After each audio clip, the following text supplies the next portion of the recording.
कोई भी एनओसी बिना दलाल के नहीं मिलती और बिना पैसों के नहीं। वो तो ये कहते हैं सीधा कि आपका पैसा मर गया। 68-70 करोड़ रुपया है, ये कोई हम अपनी जेब में नहीं डालेंगे। अगर सरकार पैसा नहीं देगी तो जो बच्चे हमारे स्कूलों में पढ़ रहे हैं उनके एसएलसी काट के पेरेंट्स के हाथ में दे देंगे। सम्मानित नागरिकगण, आप सबको सिटीजन मोर्चा न्यूज नेटवर्क की तरफ से मेरा सादर नमस्कार। यह खबर शिक्षा जगत खासकर निजी स्कूलों एवं शासन प्रशासन से जुड़ी हुई है। हरियाणा के प्राइवेट स्कूल आगे से नियम 134A के तहत पढ़ने वाले बच्चों को नहीं पढ़ाएंगे। यह ऐलान शनिवार को private school welfare association Haryana द्वारा जींद में आयोजित प्रदेश स्तरीय बैठक में लिया गया है, जिसकी जानकारी संगठन के प्रदेश अध्यक्ष राम अवतार शर्मा ने बाकायदा पत्रकार वार्ता दी है। उनका कहना है कि सरकार पिछले 8-9 वर्षों से उनके करीब 68 से 70 करोड़ रुपए बकाया नहीं दे रही, जबकि उन्होंने बच्चे पढ़ाए हैं, इसलिए सरकार को उनका पैसा जल्द देना चाहिए। इस मामले को लेकर उन्होंने शिक्षा मंत्री समेत पूरे सिस्टम को अपने लपेटे में लिया है। यदि प्राइवेट स्कूल संचालकों द्वारा लिया गया यह निर्णय लागू होता है तो फिर प्राइवेट स्कूलों में 134A के तहत पढ़ने वाले बच्चों, उनके अभिभावकों के लिए बड़ी समस्या पैदा हो सकती है। बिना समय गंवाए आपको सीधा दिखाते हैं प्रेस वार्ता, जिसमें संगठन के प्रदेश अध्यक्ष राम अवतार शर्मा पूरे मामले को लेकर क्या बता रहे हैं और सरकार को क्या चेतावनी दे रहे हैं। आज सबसे पहले तो मैं प्रदेश के जो हमारे पदाधिकारी आपके सामने बैठे उनका परिचय जरूरी समझता हूँ। वजीर जी ढांडा हमारे सीनियर वाइस प्रेसिडेंट है प्रदेश के। जोगेंद्र जी ढुल हमारे वाइस प्रेसिडेंट हैं private school welfare association Haryana के, कैथल से हैं। दलशेर जी लोहान हमारे जनरल सेक्रेटरी हैं प्राइवेट स्कूल एसोसिएशन के और जींद से हैं। कुलदीप जी कलायत से हैं, हमारे प्रदेश में सचिव हैं एसोसिएशन के। राम कुमार जी बंगालिया भिवानी से हैं, ये भी प्रदेश में सचिव हैं। और पुरुषोत्तम जी हमारे जींद के बहुत जुझारू और यशस्वी अध्यक्ष है प्राइवेट स्कूल वेलफेयर एसोसिएशन के। आज हमारे प्रदेश पदाधिकारियों की एक बैठक हुई है, जिसमें जो प्राइवेट स्कूलों के सामने बहुत सारी समस्याएं आती रहती हैं, उन पे आज हमने यहाँ चर्चा की है। प्रदेश पदाधिकारियों ने एक चर्चा करके और एक रणनीति आज बनाई है। 2-3 इशू हमारे मेन है। सबसे बड़ा इशू आज के दिन हमारे सामने है कि सरकार ने एक आदेश, डिपार्टमेंट ने एक आदेश दिया है कि जो स्कूल 2003 से पहले 2003 के बाद के मान्यता प्राप्त हैं, उनको मान्यता हर 10 साल में रिव्यू करवानी पड़ेगी। हमने हरियाणा के शिक्षा मंत्री जी से बैठक करके क्लियर शब्दों में ये कहा था कि हम इसको बिल्कुल भी नहीं मानेंगे। जो स्कूल 10 साल पहले 15 साल पहले जिस स्कूल को आपने मान्यता दी थी, सारे नॉर्म्स पूरे करता था और उसके बाद भी समय समय पर आपके अधिकारी हमारे स्कूलों में विजिट करते हैं। हरियाणा विद्यालय शिक्षा बोर्ड हर साल एफिलिएशन लेता है और हमारे सेंटर बनते हैं, तो समय समय पर अधिकारी हमारे स्कूलों में देखते हैं। बिल्कुल हम कंडीशन सारी पूरी करते हैं। दोबारा से अगर हम रिव्यू करवाते हैं तो उसमें भ्रष्टाचार को बढ़ावा मिलता है। कोई भी 4-5 प्रकार की एनओसी हमें लेनी पड़ती है। कोई भी एनओसी, मैं आप लोगों के माध्यम से कहता हूं कि कोई भी एनओसी बिना दलाल के नहीं मिलती और बिना पैसों के नहीं मिलती। तो ये भ्रष्टाचार को सीधा सा बढ़ावा है। और जब 2000, ये कहते हैं 2003 का कानून है, जब 2003 में कानून बना था तो 20 साल तक आप कहां सोए हुए थे? आपने क्यों नहीं 20 साल पहले ये लागू करा? आज आप इन प्राइवेट स्कूलों पे लूट खसोट मचाने के लिए अधिकारी अपनी मनमर्जी से, हरियाणा के शिक्षा मंत्री जी को हम बात कर रहे हैं, उनको ये नहीं पता कि क्यों रिव्यू करवानी है, वो अधिकारियों से बात कर रहे हैं। ये अधिकारियों की मोनोपोली है और ये सरकार को बदनाम करने की साजिश है। अधिकारी नहीं चाहते कि भारतीय जनता पार्टी की सरकार दोबारा से आए। तो इस प्रकार का जो काम सरकार के अधिकारी कर रहे हैं या सरकार कर रही है, बिल्कुल उनका विरोध करते हैं। और कोई भी स्कूल हरियाणा प्रदेश में, हम और भी जो एसोसिएशन है उनसे सबसे बात करके और एक ज्वाइंट एक रणनीति बना के और पूरी तरह से हम इस रिव्यू का जो फार्म है इसका विरोध करेंगे। कोई भी हरियाणा प्रदेश का स्कूल इस फार्म को अप्लाई नहीं करेगा। दूसरी हमारी 134 ए का हमारा पैसा, सरकार ने जब हमें कहा था कि हम पैसे देंगे आपको, पहली से 8वीं तक का तो जो भी थोड़ा बहुत नाम मात्र पैसा इन्होंने फिक्स किया था, वो हमारा 8-9 साल का पैसा 70 करोड़ रुपया, 68 से 70 करोड़ के बीच में, वो हरियाणा प्रदेश के स्कूलों की डिमांड, जो हमने बच्चे हम पढ़ा चुके हैं, उन बच्चों का 70 करोड़ रुपया हमारा सरकार की तरफ पेंडिंग है। आज तक किसी अधिकारी के पास जाते हैं, कोई जवाब सरकार के पास नहीं है कि वो पैसा कब मिलेगा। डायरेक्टर के पास जाते हैं, डायरेक्टर कहता है एफडी को भेज दिया हमने, वहाँ जाते हैं तो वो कहता है अभी ऑब्जेक्शन लगा हुआ है। तो जो हमारा पढ़ाया हुआ पैसा, कोरोना में सरकार ने सबकी मदद करी और हमारा पैसा पढ़ाया हुआ जो पैसा वो भी नहीं दे रही, तो उसकी भी हम सरकार से मांग करते हैं कि हमारा 68 करोड़ रुपया दिया जाए। और दूसरा 134 के जो 9 से +2 के जो बच्चे थे, उसके लिए जब रामविलास जी शिक्षा मंत्री होते थे उस टाइम में हमारी बैठक हुई थी और खुल्लर साहब वहाँ सीएम साहब की तरफ से आए थे, तो कहा था कि थोड़े से टाइम बाद, सरकार नई बनी है, थोड़े से टाइम के बाद हम 9 से +2 का पैसा भी आपका निर्धारित कर देंगे, जो 9 साल में, सरकार को 9 साल हो गए, आज तक पैसे का निर्धारण नहीं हुआ। और अब हम बात करते हैं तो कहते हैं कि उसका पैसा 9 से +2 का आपको पैसा नहीं मिलेगा, वो पैसा आपका डूब गया है, वो पैसा आपको नहीं मिलेगा।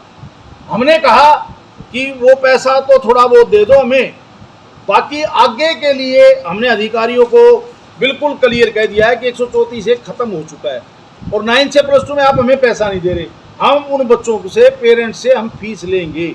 9वीं से 12वीं तक जो हमारा 8वीं तक तो चलो सरकार हमें पैसा देगी, देर सवेर देगी, पर 9वीं से 12वीं तक बिल्कुल क्लियर मना कर दिया। तो हम तो 9वीं से 12वीं के बच्चों को बिना फीस के नहीं पढ़ाएंगे, हम वो पेरेंट्स से फीस लेंगे। और किसी अधिकारी ने किसी भी प्राइवेट स्कूल को तंग किया इस बात को लेके, या किसी भी प्रकार का कोई एक्शन लिया, तो प्राइवेट स्कूल एसोसिएशन उस अधिकारी को बहुत अच्छे तरीके से जवाब देगी। मैं अधिकारियों, आप लोगों के माध्यम से अधिकारियों से भी आग्रह करता हूं कि आप हमारे पास, आप किस अधिकार से ये कहते हो कि 9th में बच्चा पढ़ाओ, 10th में बच्चा पढ़ाओ, आप लिख के दे दो, पैसा आप दोगे या सरकार देगी? हम पढ़ा रहे हैं उन बच्चों का, हमें पैसा तो मिले। अगर अधिकारी हमारे ऊपर दबाव डाल के बच्चे का एडमिशन करवाता है तो अधिकारी लिख के दे दे कि मैं एडमिशन करवा रहा हूं, सरकार देगी नहीं देगी मैं पैसा दूंगा। तो मैं अधिकारियों को भी ये चेतावनी देता हूं कि प्राइवेट स्कूल हरियाणा में इन बेरोजगार युवक युवतियों ने खोल रखे हैं और दुनिया भर का कर्ज उठाकर खोल रखे हैं। इनको, ये हरियाणा सरकार के 60% बच्चे को शिक्षा देने का काम, हरियाणा मुख्यमंत्री जी का तो नारा है कि पढ़ेगा हरियाणा तो बढ़ेगा हरियाणा, उस नारे की सार्थकता को सही मायने में हरियाणा के ये प्राइवेट स्कूल हरियाणा के 60% बच्चों को क्वालिटी एजुकेशन देकर और वो पूरा करते हैं। तो इन स्कूलों को तंग ना किया जाए, ये अधिकारियों को मेरी खुली आप लोगों के माध्यम से चेतावनी है। और किसी भी स्कूल को अगर अधिकारी तंग करते हैं, वो अधिकारी फिर अपना चंद्रमा सोच ले, फिर हम किसी भी हद तक जा करके और उस अधिकारी का भी इलाज करना जानते हैं। आपने कहा 68 से 70 करोड़ रुपया जो आपका पिछले 8-9 साल का बकाया है जी, वस्तु स्थिति कहाँ अटका हुआ पैसा?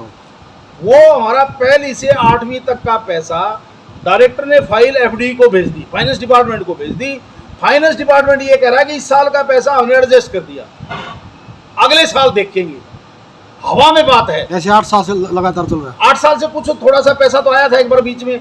ये सिर्फ और सिर्फ अधिकारियों की कमी है, अधिकारियों ने डिमांड नहीं मंगवाई। अधिकारियों ने डिमांड किसी जिले में जिला शिक्षा अधिकारी ने मंगवा ली, बोली जिला शिक्षा अधिकारी ने मंगवा ली, वो अपने टेबल पर रख दी, वो आगे डिमांड ही नहीं भेजी। आगे डिमांड भेजी तो आगे वालों ने भी वही काम किया, वो टेबल पे पड़ी रही। तो जब तक प्रॉपर तरीके से वो डिमांड जाके और वो पैसा हमें अलॉट नहीं कर होता, तब तक हमारा ये मानना है कि हम किसी भी बच्चे को फ्री एजुकेशन 9 साल से हम पढ़ा रहे। बिल्कुल सरकार हमें कह रही हम पैसे देंगे 200 रुपये 300 रुपये, क्या होता है 200-300 रुपये में? फिर भी हमने सरकार की बात को मान लिया, सरकार ने कहा भी पढ़ा लो कोई बात नहीं, फिर भी हम हरियाणा प्रदेश में स्कूल चलाते हैं, सरकार की बात को बड़ी करते हुए मान लिया और बच्चों को हमने 8 साल 9 साल पढ़ाया है। आज तो हमारा पैसा दे, डिमांड सबकी मंगवा ली पर पैसा अभी तक रिलीज नहीं हुआ। आपने पहले जो बात कही थी, मंत्री अधिकारियों से ऊपर है, आपका जो फोकस है टोटली अधिकारियों पे, आपने मुख्यमंत्री या मंत्रियों से बात नहीं रखी अपने तरीके से? अगर वो शिद्दत से चाहेंगे तो आपका काम बन जाएंगे। देखो, शिक्षा मंत्री जी के साथ हमारी बहुत बार मीटिंग हो चुकी है इस पैसे को लेके, हमारी अधिकारियों के साथ भी बहुत बार मीटिंग हो चुकी है, पर हमारा अपना मानना है कि अधिकारी इन चीज़ों को उलझा देते हैं। पैसा रिलीज तो अधिकारी करेंगे ना, मुख्यमंत्री कहेंगे तभी करेंगे। शिक्षा मंत्री जी ने हमारे सामने फोन किया अधिकारियों को। तो आपका सीधा मानना है कि मुख्यमंत्री या शिक्षा मंत्री के अधिकारी मान नहीं रहे? बिल्कुल नहीं मान रहे, यही बात हुई। बिल्कुल। शिक्षा मंत्री ने 5 बार फोन किया है, हमारे सामने फोन किया है। ये मानते हो कि भाई हरियाणा में सरकार नाम की चीज ही नहीं। देखो, मुख्यमंत्री और मंत्री से जब बड़ा अधिकारी शिक्षा मंत्री की शिक्षा अधिकारी नहीं मान रहे, देखो, तो इसका मतलब क्या माना? देखो जी, सेक्रेटरी के बराबर है। आप जागरूक पत्रकार साथी हैं, हम प्राइवेट स्कूल चलाते हैं, हम स्कूल चलाते हैं। हमारा काम ये नहीं है सरकार क्या है, हमारा कोई किसी से कोई मतलब नहीं है। हम हरियाणा के बच्चों को क्वालिटी एजुकेशन देने का काम करते हैं। हम सिर्फ अपना पैसा मांग रहे हैं।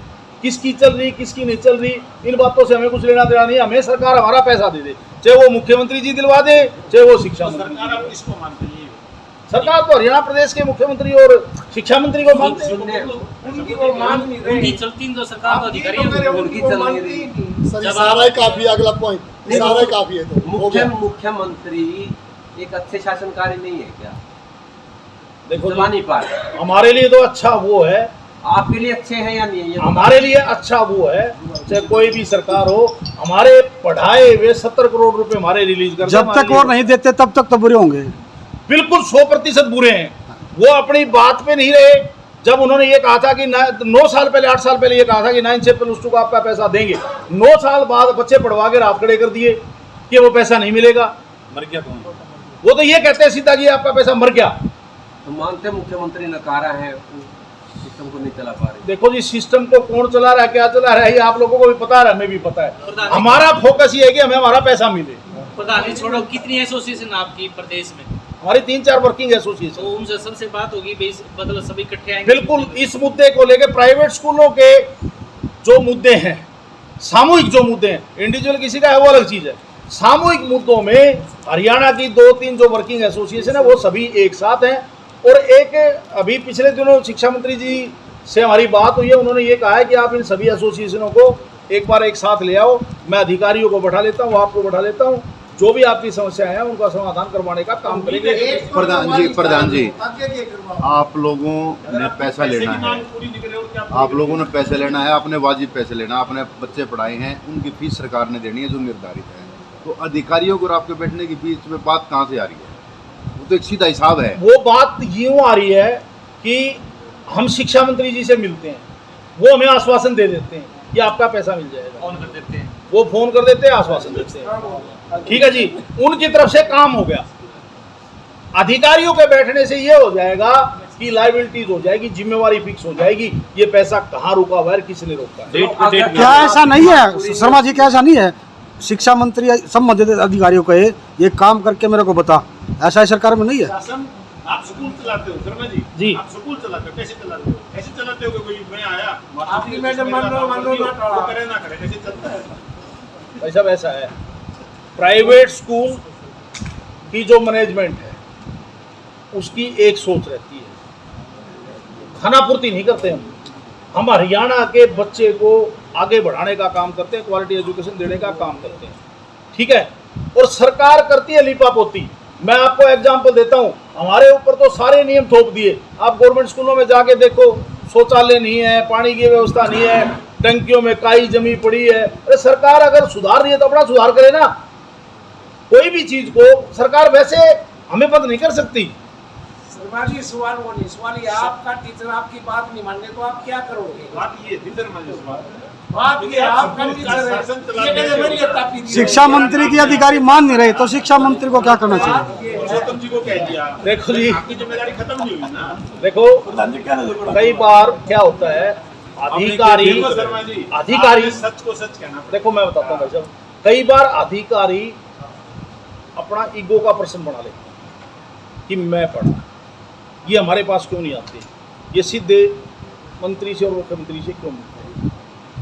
जो मुझे लगा वो ये पेच यहाँ फंसा हुआ है, इसलिए हमने शिक्षा मंत्री जी से आग्रह किया कि एक बार आप अधिकारियों को बैठा के और हमारी इन समस्याओं का समाधान करवा दो, ताकि हम हरियाणा के बच्चों को ठीक ठाक पढ़ा सके। और जो पैसा आएगा, और ये जो 68-70 करोड़ रुपया है, ये कोई हम अपनी जेब में नहीं डालेंगे, ये उन बच्चों के विकास के ऊपर लगेगा, उनके बच्चों के उत्थान पे लगेगा, स्कूल में उन बच्चों को और ज़्यादा से ज़्यादा सुविधाएं। आप कोई 9 साल से करेंगे, हमारा पैसा जी सरकार का टाइम हो गया, अब तो एक्सपायरी डेट जैसे आप दवाई नहीं बेचते एक साल लेने में प्रधान जी नेक्स्ट स्टेप आपको क्या होगा? उम्मीद है नहीं आपको उम्मीद है कि लास्ट स्टेट में आप उतरेंगे मांग पूरी कर देंगे। देखो मेरे को 100% उम्मीद है जिस दिन हम अधिकारियों के साथ मंत्री जी के साथ या मुख्यमंत्री जी के साथ जिस दिन अधिकारियों को बैठाएंगे उस दिन हमारी समस्या का समाधान होगा, क्योंकि पहले ये पैसा निर्धारित भी इसी सरकार ने किया था। पिछली कांग्रेस सरकार ने तो 25% किया था, वो 10% करवाया हमने, और पैसे का निर्धारण पिछली सरकार ने नहीं किया था। ये लागू तो पिछली सरकार ने किया था, पर पैसा का जो निर्धारित किया था वो इसी सरकार ने किया था। तो हमें पूरी उम्मीद है प्रधान जी ये कह रहे हैं, समाधान नहीं होता तो फिर प्रधान क्या जी करेंगे आप? एक जनसंवाद प्राइवेट स्कूल वालों के साथ करवा दो मुख्यमंत्री। अधिकारी पैसा नहीं उन्होंने मिलकर करवा लो पैसा। हाँ या सेटिंग नहीं हो पा रही अधिकारियों की सरकार रेशो से। अगर पैसा नहीं देगी, फिर क्या करेंगे? हम सरकार अगर पैसा नहीं देती है या प्राइवेट स्कूलों की कोई भी समस्या जो हमारी पेंडिंग है उनका समाधान नहीं करती है, तो प्राइवेट स्कूल एसोसिएशन खुल के सरकार का विरोध करेगी और सरकार के खिलाफ काम करेंगे। 2024 के चुनाव में 2024 के चुनाव में बिल्कुल कर देंगे। जो हमारा जो भला नहीं कर सकता, तो हमारी स्कूलों का जो पैसा पढ़ाया हुआ पैसा मांग रहे हैं, कोई भी थोड़ी मांग रहे हैं सरकार से, अपना पढ़ाया हुआ पैसे नहीं दे सकते तो ऐसी सरकार का। या सरकार तो बोल रही तो आंख दिखाओगे। बिल्कुल आंख दिखाने के लिए तो बैठे हैं। और एक भाई साहब एक मैं हम अगर सरकार पैसा नहीं देगी तो जो बच्चे हमारे स्कूलों में पढ़ रहे हैं उनके एसएलसी काट के पेरेंट्स के हाथ में दे देंगे, या तो सरकार संभाले या पेरेंट्स फीस दो। सीधी शब्दों में बात है। और पिछला पैसा हम छोड़ेंगे नहीं। भैया बात को खतरा कितने पापड़ बेले एक हमारी बात थी तो सी एक हमने आज 2-3 हमारी एसोसिएशन के पदाधिकारियों की घोषणा भी करी है। Yaduvanshi group of schools Rao Bahadur Singh हमारी इस एसोसिएशन के पैटर्न रहेंगे, संरक्षक रहेंगे, नए संरक्षक बने राव बहादुर सिंह। एक बहुत बड़ा ग्रुप हमारे लिए भी बहुत खुशी की बात है, गर्व की बात है कि एक बहुत बड़ा ग्रुप हमारे साथ हमारी एसोसिएशन के साथ जुड़ा है, वो हमारे संरक्षक रहेंगे। और जींद से भी हमने हमारे राजेश जी पहले प्रधान भी रहे यहाँ, इनको एसोसिएशन का वाइस प्रेसिडेंट स्टेट में इनको आज से हमने बनाया है। और एक हमारे प्रदेश कार्य समिति में भी राजेश शास्त्री जी जींद से हैं, ये राजेश शास्त्री जी को भी हमने प्रदेश कार्य समिति में लिया है। और एक भिवानी से हैं, रिटायर्ड अभी रिटायर हुए हैं, प्रिंसिपल हैं, उनके 2 स्कूल हैं, उनको भी हमने प्रदेश में सचिव बनाया है, सुरेश जांगड़ा जी। तो ये 2-3 आज हमने नई इसमें टीम में हमारी में ये शामिल किए हैं। और एक हमारा ये जो बसों का भी एक मामला था भाई साहब, बसों का हमारा पैसेंजर टैक्स सरकार ने फ्री करने की बात, क्योंकि पिछली कांग्रेस सरकार में टैक्स लगाया था, हमने 2007 में आंदोलन किया, कांग्रेस सरकार ने बसों का पैसेंजर टैक्स। जब बच्चा विद्यार्थी है, बच्चा शिक्षा ग्रहण करने चाहता है, वो पैसेंजर नहीं है, तो उस पर पैसेंजर टैक्स किस बात का। और हमने जो बसें लगा रखी हैं वो सिर्फ और सिर्फ पेरेंट्स की सुविधा के लिए, क्योंकि पेरेंट्स कामकाजी है, पेरेंट्स के पास दोनों हस्बैंड वाइफ काम करते हैं, उनके पास समय नहीं है। बस हमारी स्कूल से घर आ जाती है, बच्चे को लेके आती है, स्कूल छोड़ती है, स्कूल से घर छोड़ती है। ये हमारे मतलब टोटा है, इसमें ये हमारा मुनाफा नहीं है बसों में।